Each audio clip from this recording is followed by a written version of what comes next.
So yun na nga mga kabubog, ganda na ako sa inyo. Sa vlog na naman tayo. Ngayon nga ay nandito na tayo sa site na ating hahakutan. Ito yung blinag natin mga kabubog nung nakaraan na tiningin natin kalakal na sana makuha natin. At nagkatotoo na nga mga kabubog. Nakuha na nga natin. So bali ang kasama nating tao ngayon ay walo. Dalawang sasakyan tayo. May hiniram pa tayo isang sasakyan.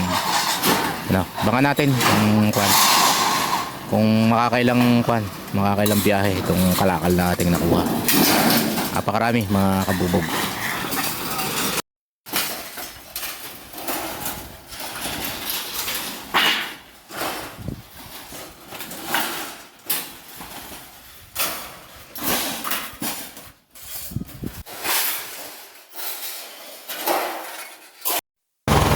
So yun mga kabubog, pangalawang kuha na natin. Unang deliver na natin, punong-puno tayo. Puro tapaludo, yero tapa.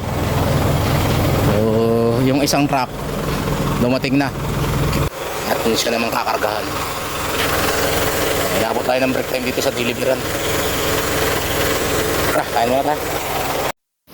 So yun na nga mga kabubog, natapos din tayo maghakot dito sa binisita nating kalakal ng isang araw.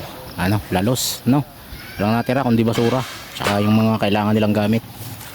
So nakabali unang deliver natin 3.7 kilo, tapos yung isang truck kahapon ay 3.5 yung pangalawang truck natin, tapos kanina ay 2.8. Kasi itong bali pang-apat na truck na to, panlima, hindi ko alam kung makakailan to kasi kino-compute pa.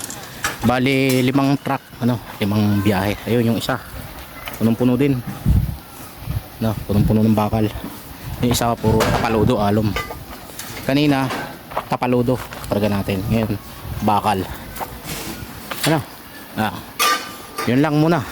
At may isa pa nga pala kaming bibisitahin na naman, nagpapakot na naman na kontraktor. Tumawag na naman. Yung dating hinakutan namin na 1 linggo bago namin natapos.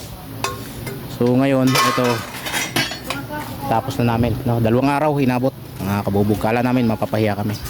Ang sabi kasi usapan ay 1 hanggang 2 araw. Kailangan matapos. Minsan-minsan lang to mga kabubog sa negosyo. Hindi palaging ganito. Nakakadali tayo ng maramihan. Minsan sa mga junk shop tayo naghahakot. So salamat sa mga patuloy na sumusubaybay. Ito ngayon si kabubog, humahakot ng bakal. So ito muli, subscribe lang sa mga hindi pa nakasubscribe.